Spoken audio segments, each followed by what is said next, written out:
फितनाल हिंदुस्तान का ताल्लुक बलोचिस्तान से नहीं सिर्फ भारत से है।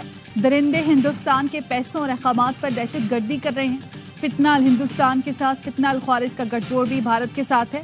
DGISPR लेफ्टिनेंट जनरल अहमद शरीफ चौधरी की सेक्रेटरी दाखिला के साथ प्रेस कॉन्फ्रेंस। कहा 21 मई को खुजदार में 6 मासूम बच्चों को शहीद किया गया। ये फितनाल हिंदुस्तान का असल चेहरा है। इनका बलोचियत या पाकिस्तानियत से ताल्लुक नहीं। बलोच हमारे भाई और दिल का टुकड़ा है। एहसास महरूमी का खोखला नारा लगाया जाता है। दुनिया देख रही है, भारत खित्ते में दहशत गर्दी कर रहा है। 9 और 10 मई को फितनाल हिंदुस्तान ने बलूचिस्तान में 33 दहशतगर्द हमले किए। 6 और 7 मई को क्या शवाहिद थे जिनकी बुनियाद पर फैसला किया गया कि मसाजिद दहशतगर्दों के अड्डे हैं। DGISPR लेफ्टिनेंट जनरल अहमद शरीफ की प्रेस कॉन्फ्रेंस। पूछा 7 मई की सुबह तमाम मीडिया इन मसाजिद में गया था, आपको कहीं ट्रेनिंग कैंप या दहशतगर्द की निशानी मिली? DGISPR ने भारतीय मीडिया के झूठे बेबुनियाद और नफरत पर मबनी पाकिस्तान मुखालिफ प्रोपेगेंडे का भी पोस्टमार्टम कर दिया। दहशत गर्दी के पीछे कोई नजरिया नहीं, भारत की इजारादारी की ख्वाहिश है। पाकिस्तान ने दहशत गर्दों के लिए जमीन तंग करना शुरू कर दी। इस साल बलूचिस्तान में 200 दहशतगर्द हलाक किए। रवां साल मजमूई तौर पर 747 दहशतगर्द हलाक हुए। पाक अफवाज के तर्जुमान लेफ्टिनेंट जनरल अहमद शरीफ चौधरी कहते हैं, जाफर एक्सप्रेस हमले में हलाक दहशतगर्दों की लाशें मांगने के लिए मारंग बलोच आई। वो दहशतगर्दों की प्रॉक्सी हैं, उनका चेहरा दुनिया के सामने आ गया। खुजदार में स्कूल के बच्चों पर हमले में फितनाल हिंदुस्तान मुलव्वस है। भारतीय स्पॉन्सर्ड दहशतगर्दों को इसके नताइज भुगतना होंगे। विफाकी सेक्रेटरी दाखिला की DGISPR के साथ मीडिया ब्रीफिंग। कहा फितना अल हिंदुस्तान ने अमन को सबूदास किया। इन दहशतगर्दों के लिए पाकिस्तान में कोई जगह नहीं। वाकई में मुलव्वस अनासिर को इंसाफ के कटहरे में लाया जाएगा। खुजदार में स्कूल के बच्चों पर हमले में फितनाल हिंदुस्तान मुलव्वस है।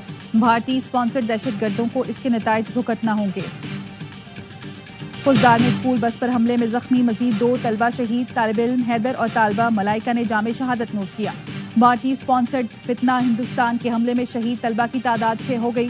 सिक्योरिटी जराये का कहना है, खुजदार में बुज़दिलाना हमले की मंसूबाबंदी भारत में की गई।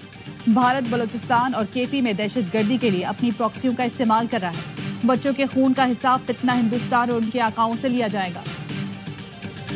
पाकिस्तान ने भारतीय वजीर आजम के बेबुनियाद इश्तियाल अंगेज और गैर जिम्मेदाराना इल्जामात मुस्तरद कर दिए। आर्मी बरादरी से मोदी के इश्तियाल अंगेज बयानात का नोटिस लेने का मुतालबा। तर्जुमान दफ्तर खारजा ने कहा, भारतीय वजीर आजम के बयानात इलाकाई कशीदगी बढ़ाने की कोशिश हैं। झूठे इल्जामात और अस्करी दावे UN चार्टर और आर्मी कवानीन की खिलाफ वर्जी हैं। पाकिस्तान को दहशतगर्दी से जोड़ने की कोशिश गुमराहकुन और नाकाबिले कबूल है। हमारी अमन की ख्वाहिश को कमजोरी न समझा जाए। पाकिस्तान अपनी खुद मुख्तारी के तहफ़्फ़ुज़ की मुकम्मल सलाहियत रखता है। किसी भी जारियत का मुंह तोड़ जवाब दिया जाएगा।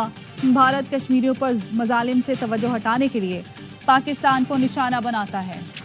आर्मी चीफ आसिम मुनीर को फील्ड मार्शल के एजाज से नवाज दिया गया। ऐवान सदर में पुरवकार तकरीब सदर मुमलिकत आसिफ अली ज़रदारी और वज़ीर आज़म शहबाज शरीफ ने मिलकर सैयद आसिम मुनीर को बैटन ऑफ फील्ड मार्शल सुपुर्द की।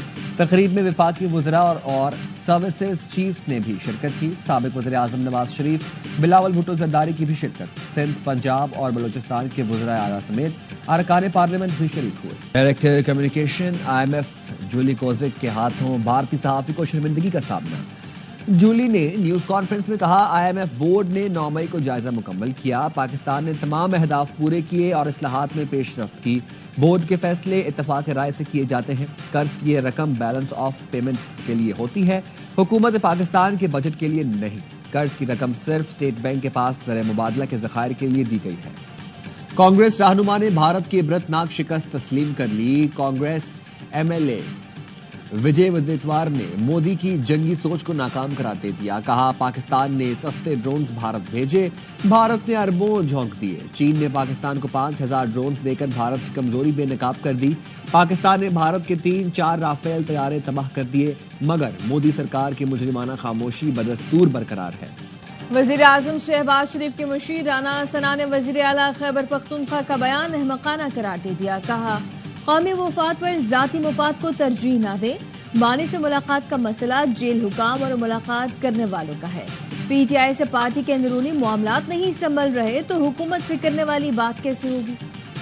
اسلام آباد ہائی کورٹ کے ججز ٹرانسفر کیس کی سپریم کورٹ میں سماعت۔ فیصل صدیقی ایڈوکیٹ نے کہا جوڈیشل کمیشن کے لیے ججز کی تقرری لازمی ہے، صدر پاکستان کے لیے جج کا تبادلہ کرنا لازمی نہیں ہے۔ جسٹس محمد علی مظہر نے کہا صدر مملکت کو تبادلے کا آئینی اختیار ہے، صدر مملکت کو تبادلے کے لیے کوئی کیسے انفورس کر سکتا ہے، آپ دلائل ججز کے ٹرانسفر تک محدود رکھیں۔ فیصل صدیقی ایڈوکیٹ نے کہا جسٹس آصف ایڈیشنل جج تھے، تبادلے پر اسلام آباد ہائی کورٹ تقرری کیسے ہو سکتی ہے؟ کیا جوڈیشل کمیشن جسٹس آصف کو اسلام آباد ہائی کورٹ کی کارکردگی کی بنا پر مستقل کرنے کا فیصلہ کرے گا؟ عدالت نے سماعت پیر تک ملتوی کر دی۔ اسموگ اور ماحولیاتی آلودگی کے تدارک کے لیے درخواستوں کی سماعت۔ گندم کی باقیات جلانے سے متعلق رپورٹ لاہور ہائی کورٹ میں پیش۔ عدالت نے ریمارکس دیے، فصلوں کی باقیات جلانے والوں پر فی ایکڑ 15,000 روپے جرمانہ وصول کیا جائے، جرمانہ ادا نہ کرنے پر ٹیوب ویلز کی بجلی بند کی جا سکتی ہے۔ سندھ ہائی کورٹ نے chief executive officer water corporation Ahmed Ali Siddiqui کی تقرری کا نوٹیفیکیشن معطل کر دیا۔ عدالت نے فریقین سے 29 مئی کو جواب طلب کر لیا۔ وکیل نے موقف اپنایا، احمد علی صدیقی عہدے کے اہل نہیں۔ میاں والی میں سی ٹی ڈی سے مقابلے میں 3 دہشت گرد ہلاک، 6 فرار۔ سی ٹی ڈی اور دہشت گردوں کے درمیان شدید فائرنگ کا تبادلہ ہوا۔ ساہیوال سے بھی سی ٹی ڈی نے کالعدم تنظیم کے دہشت گرد کو گرفتار کر لیا۔ حیدرآباد میں منشیات کی نقل و حرکت کے لیے ایمبولینس استعمال ہونے لگی۔ بلدیہ پولیس نے ایمبولینس سے مین پوری اور دیگر منشیات برآمد کر لی۔ پولیس نے ملزم شاہد کو گرفتار کر لیا، مقدمہ درج۔ بھارت کی جانب سے سینتاس معاہدے کی یک طرفہ معطلی پر سینٹ میں بحث۔ سینٹ میں اپوزیشن لیڈر شبلی فراز کہتے ہیں بھارت کو سینتاس معاہدے میں تبدیلی کی اجازت نہیں دیں گے، پاکستان کو بھارت کے خلاف مؤثر کیس بنانا چاہیے۔ بیرسٹر علی ظفر نے کہا عالمی اداروں نے انڈس واٹر ٹریٹی کے ذریعے طے کیا ہے کہ پانی کس طرح چلے گا۔ سینتاس معاہدے کی خلاف ورزی بین الاقوامی قوانین کے مطابق اعلان جنگ ہے، ہمیں اپنے مسائل ایک طرف رکھ کر پانی کا مسئلہ حل کرنا ہوگا۔ اور پی ایس ایل 10 کے دوسرے فائنلسٹ کا فیصلہ آج ہوگا۔ لاہور قلندرز نے اسلام آباد یونائیٹڈ کی ٹیم لاہور میں مد مقابل ہوگی۔ فاتح ٹیم اتوار کو کوئٹہ گلیڈیٹر سے فائنل میں ٹکرائے گی۔ ایونٹ کے تمام میچ ایس اسپورٹس پر براہ راست دکھائے جا رہے ہیں۔